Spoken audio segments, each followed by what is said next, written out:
नमस्कार, मैं हूं आपके साथ तनु शर्मा। आप देख रहे हैं नर्मदा की पुकार। आइए नजर डालते हैं आज की बड़ी खबरों की ओर। बुधवार को नरसिंहपुर कलेक्टर शीतला पटले करेली में दौरा किया। करेली के सीएम राइस विद्यालय में छात्र छात्राओं से मुलाकात की। नगर पालिका करेली के कार्यालय का निरीक्षण कर यहां की व्यवस्थाओं को देखा। शासकीय अस्पताल करेली में पहुंचकर मरीजों से हालचाल पूछा। सीएम राइस विद्यालय पहुंचकर छात्र छात्राओं से संवाद किया। करेली में नगर पालिका में पहुंचकर मीडिया से चर्चा की। निरीक्षण के दौरान नगर पालिका अध्यक्ष सुशीला ममार, मुख्य चिकित्सा अधिकारी राकेश बोहरे, करेली तहसीलदार निर्मल पटले, मुख्य नगरपालिका अधिकारी कांत पाटर, वीएमओ अतिथि ध्रुवे आदि सहित पार्षद संजय जैन, हेमंत मेहरा, संगीता शर्मा, खालिद कुरैशी उपस्थित रहे। नरसिंहपुर से अंकित नेमा की एक खास रिपोर्ट।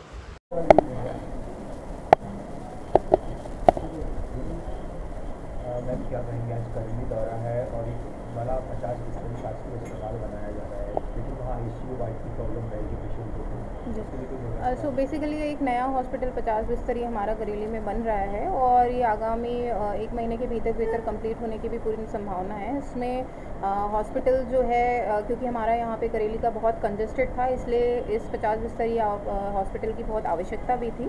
और चूँकि आज मैंने स्वयं भी इसका दौरा किया है तो मुझे रियलाइज़ हुआ कि भीड़ भी इनफ नंबर में यहाँ आ जाती है। लगभग जो है 4000 के लगभग मंथली यहाँ पे OPD हो जाती है, तो ये संख्या काफ़ी होती है। आज की डेट में भी हमारे यहाँ लगभग 750 महिलाएं जो हैं वो प्रेग्नेंट हैं, जो यहाँ पे विज़िट करती हैं, जिसमें हाई रिस्क और नॉर्मल टाइप की सभी महिलाओं को विभिन्न प्रकार की सेवाएं दी जाती है और लैब की भी जो है सेवाएं दी जाती है, जिसमें लगभग 61 टेस्ट तो हमारे यहाँ हो रहे हैं। तो ये नया हॉस्पिटल डेफिनेटली हमारे इस भीड़ के दबाव को कम करेगा और लोगों को अच्छी सहायता देने में मदद करेगा। जो ICU बेड हमारा यहाँ पे चल रहा है उसको हम कोशिश करेंगे कि कंटिन्यू रहे। करेली के लोगों को ICU की जो उपलब्धता है उसमें कमी नहीं हम आने देंगे, प्रशासकीय तौर पे हम सुनिश्चित करेंगे। मैम, यहाँ अवैध कॉलोनी रोड बनाई जा रही है जी, तो अवैध कॉलोनी के लेके पूरे ज़िले में ही हम लोग लगातार कोशिशें करते रहते हैं कि उसमें केसेस बनते रहें।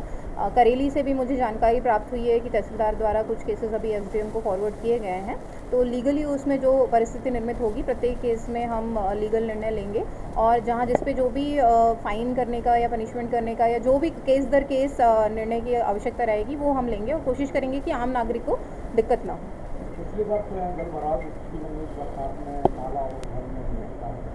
जी, तो इस बार हम लोगों ने पूर्व से ही लगभग 2-3 महीने से कोशिशें की है कि हमारे नाले नालियों की सफाई हो। इनफैक्ट पूरे ज़िले में लगभग 190 इस प्रकार के स्ट्रक्चर्स हमने आइडेंटिफाई किए थे, जिनमें से कल के डाटा के अनुरूप लगभग 160 हमारे स्ट्रक्चर्स थे जिनमें सफाई हम लोग कर चुके थे या कर रहे हैं। नरसिंहपुर प्रॉपर में भी ये सफाई हम लोग करने की कोशिश कर रहे हैं, जिसमें विशेषकर सिंगरी नदी पे हमने फोकस किया हुआ है। यहाँ पे भी एक बड़ा नाला जो है उसका निर्माण अभी हो चुका है।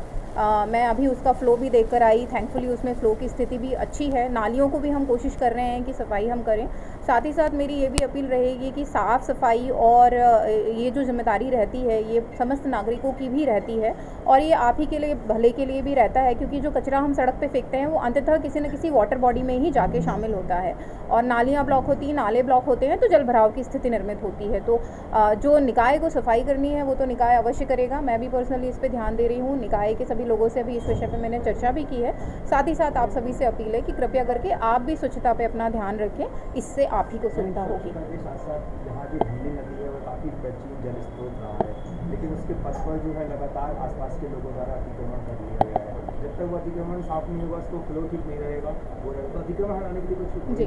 सो जैसे कि आप सभी को ज्ञात है कि स्टेट के द्वारा अभी जल गंगा संवर्धन एक अभियान चलाया जा रहा है और इस अभियान में सभी जल स्रोतों को हम फोकस कर रहे हैं। साथ ही साथ विशेषकर नदियों को भी हम फोकस कर रहे हैं। जैसा कि अभी मैंने बताया, सिंगरी पे हमने अभी काम करना स्टार्ट किया है। मैंने अभी इंस्ट्रक्शन दिए हैं कि हमारे ज़िले की जितनी भी बड़ी नदियाँ हैं उसके आसपास सीमांकन कराए जाएँ और जहाँ जहाँ इंक्रोचमेंट पाया जाता है वहाँ पे हम प्रयत्न करेंगे कि इंक्रोचमेंट का रिमूवल हो।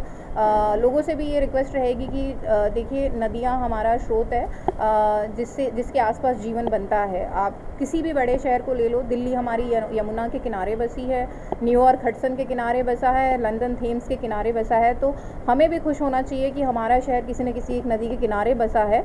और जब ये बड़े बड़े शहर अपनी नदियों को सुरक्षित रख सकते हैं तो हम अवश्य अपनी नदियों को सुरक्षित रख सकते हैं और ये हम सब की मिलीजुली जिम्मेदारी है।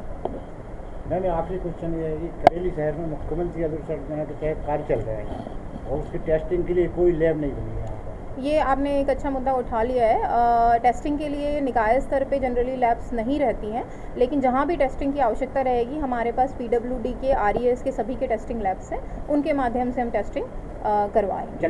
चलित रहता है जी, तो जहाँ भी टेस्टिंग की आवश्यकता रहेगी हम किसी न किसी विभाग के माध्यम से करवा लेंगे, क्योंकि अल्टीमेटली हम किसी भी विभाग को अप्रोच कर सकते हैं। एजुकेशन को लेके जबलपुर में काफ़ी अच्छी मुहिम चलाई जा रही है कि नरसिंहपुर जिला जो है, क्योंकि शिक्षा का जो व्यवसायीकरण है वो लगातार नरसिंहपुर जिले में भी हावी है। काफ़ी प्राइवेट संस्थान ऐसे हैं जो निजी पब्लिकेशन की बुक्स और उनकी फीस स्टैंडर्ड की जो है हर साल इंक्रीज करते हैं। जी, पूरे प्रदेश में ये कार्रवाई लगातार चल रही है। हमने भी अपने यहाँ से टीम्स बनाई हैं जो प्राइवेट स्कूल्स का भी इंस्पेक्शन लगातार कर रहे हैं, साथ ही साथ पोर्टल पे भी इसकी जानकारी अपलोड कर रहे हैं। आपको भी यदि कहीं से शिकायत विशेष प्राप्त होती है तो कृपया करके बताएं, हम वहाँ पे विशेष जांच भी कर देंगे। Thank you.